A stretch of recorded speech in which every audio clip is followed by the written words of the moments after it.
সূচক পতন দিয়ে শেষ হয়েছে ঢাকা স্টক এক্সচেঞ্জে সপ্তাহের প্রথম কার্যদিবসের লেনদেন। সার্বিক সূচক ডিএসসি এক্স 14 পয়েন্ট কমে দাঁড়িয়েছে 4,869-এ। বেচা কেনা হয়েছে 385 কোটি টাকার।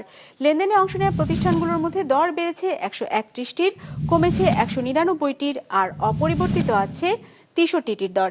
এবার বাজার নিয়ে বিশ্লেষণ শুনবো ব্র্যাক ইপিএল স্টক ব্রোকারেজের।